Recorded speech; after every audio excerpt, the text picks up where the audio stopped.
Hello YouTube, I'm David with the David West channel.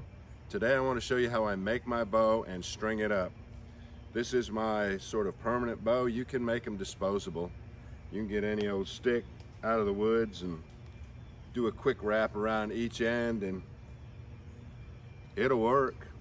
You can actually, once you get the ember and you start the fire, you could break your disposable bow up and use it for fuel. But this is one that I like and I've spent a little time with, and I use it all the time as my practice bow. It's very, very simple. It's just a crooked stick with 2 through holes in it. Come down 1 inch from the top. Take your mower companion, bore a hole through it, through halfway through on this side, the other half on this side, and then we'll come up 4 inches from the bottom end of the bow and do the same thing. So simply, it's just 2 through holes, a knot, a wrap, and a cinch. Let me take it down, take it apart, and show you.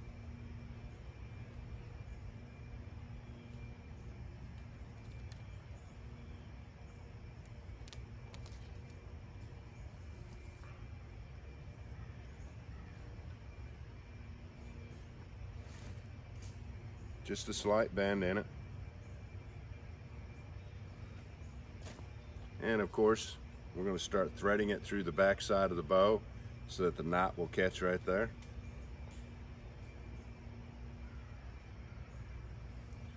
And we'll take this end, put it back through here, pull it tight.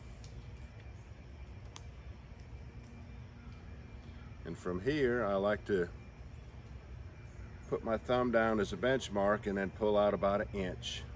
And that's going to, this amount of slack will accommodate most diameter spindles. And then I'm just simply going to do a wrap, and when I get to that last wrap, I'll leave it loose so that I can get up under it and cinch it on down.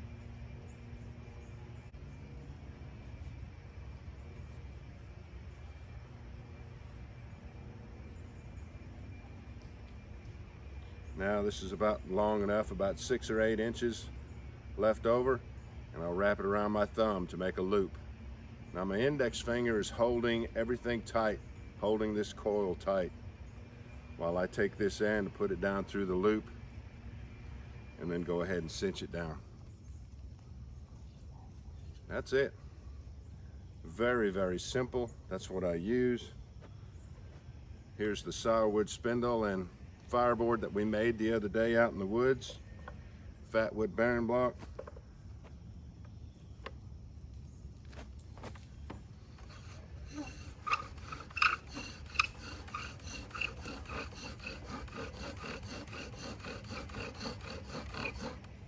So, all right, once again, what do we have here? We have a slightly curved stick about as long as your arm, a through hole 4 inches up, a through hole 1 inch down from the top. And on the paracord, you got a knot, a wrap, and a cinch. 2 through holes, a knot, a wrap, and a cinch. Let me show you what you can do for a disposable bow, something that, you know, you could use and throw it in on the fire after you got done with it. I need to cut this off right here.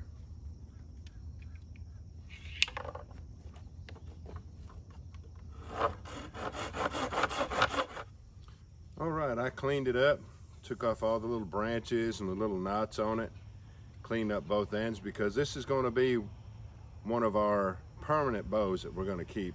But I want to show you how you could use it as if it were not.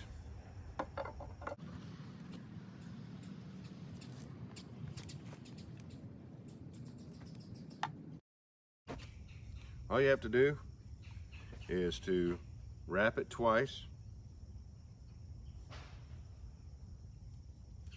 and then tie a knot for the top end.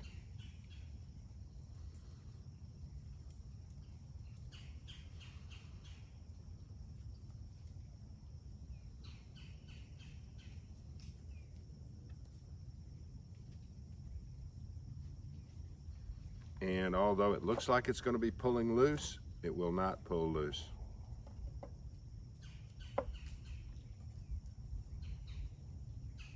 no matter how much pressure you put on it. and you don't even need that stop knot.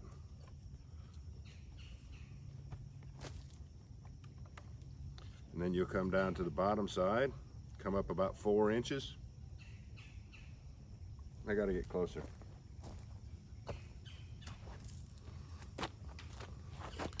Come out about 4 inches, and like I say, you want to pull that 1 inch out so that this will have enough slack to fit your spindle into. Then when you come around this way,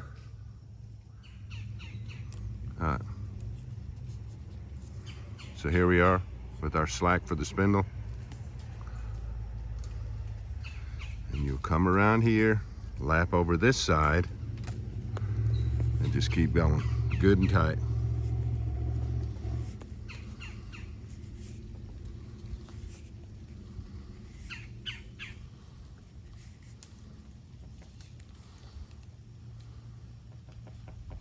Cinch it off. So some of you are saying that this is going to pull right back through there and get loose, but it will not. Let me show you. I'm going to put pressure on it.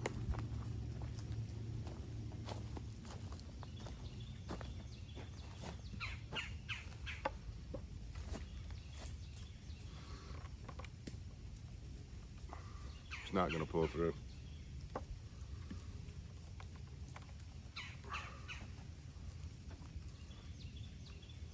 And it'll work just fine.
And that's with the bow set up as a disposable.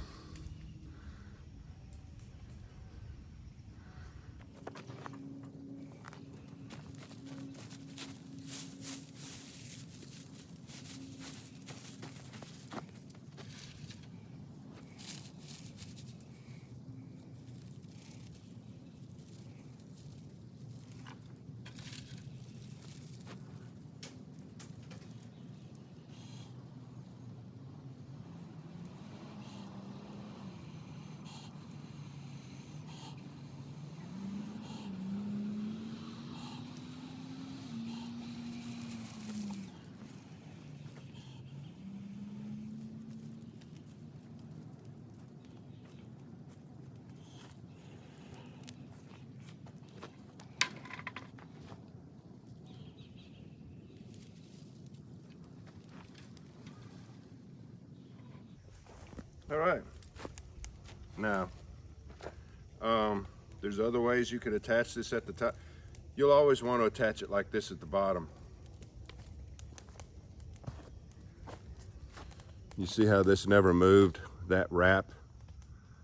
You know, we laid the cordage down and we started making our winds over the top of it. That never pulled through, and it's not going to pull through. So go ahead and use this for the bottom of all your bows, disposable, and you can even use them on your permanent bows.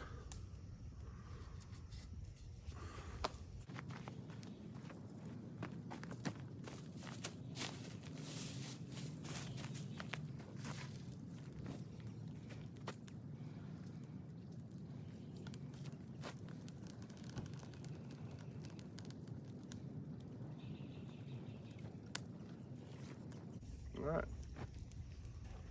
Now, let's go ahead, and this is going to be my handle. The reason I want this to be my handle is because there's a deeper curve right there, So when I need to use thumb action to tighten up my bowstring, there's some room there for me. So I'm going to come up 4 inches from the end, bore a through hole here, come down 1 inch from the end, bore a through hole. So this is where I come up 4 inches. I'm going to put a little flat mark right there so I know where I'm boring at. Lay it down, make sure it's on that same center line. Come over here, same thing, a little flat spot, so I know where to bore my holes.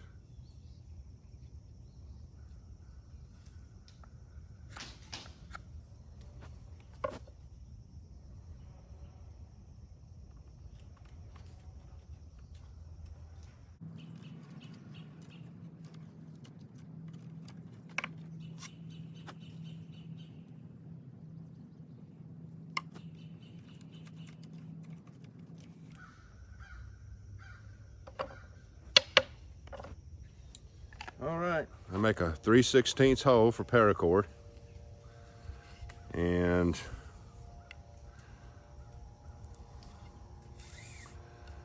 just slide through there like that, catch the knot. Now, I think I'll go ahead and bore this hole here on time lapse. And once again, you don't need to go through all this trouble if you're not trying to make a permanent bow drill bow, something that you'll use all the time.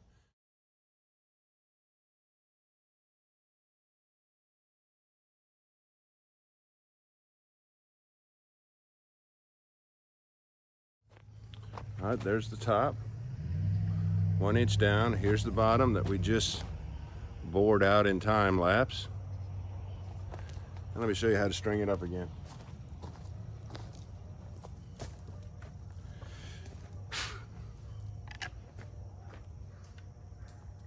There's the back of the bow where the back of the curve is.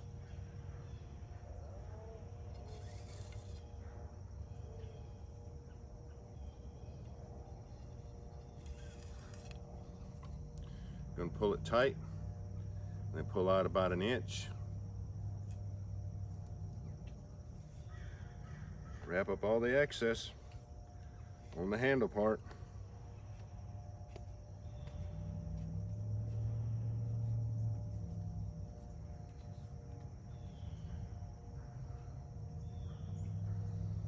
Let's see how it fits our spindle now.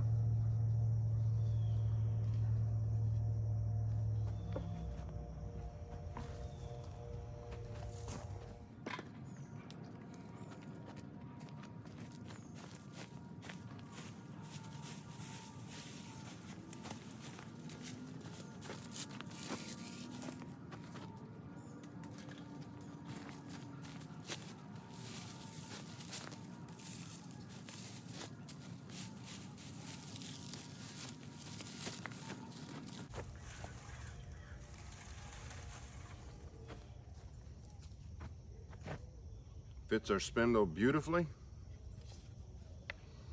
See if we can make another ember.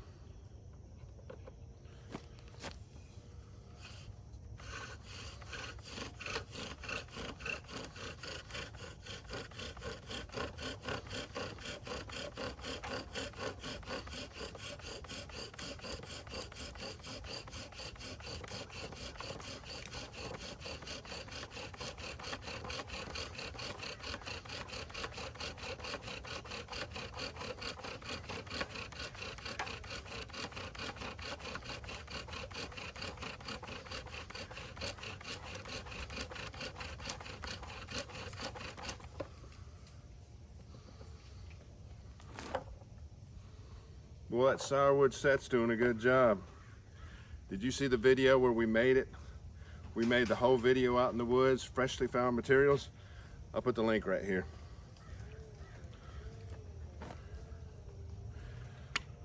Boy, that wind is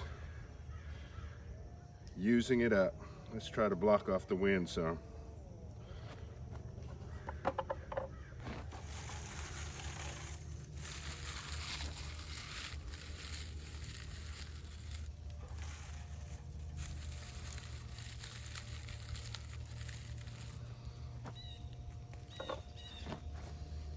Maybe stand in front of the wind.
You should make yourself a permanent practice bow that you keep with you all the time. Usually sort of on the spot. When you're finding materials on the spot, you'll make sort of a disposable bow. But you know, this one ended up being 4 inches shorter than my permanent bow. You know, anywhere's within an arm's length is what you want. But make up a bow and get back with me and let me know how it turned out for you. I appreciate you joining me on this one. We'll catch you on the next one.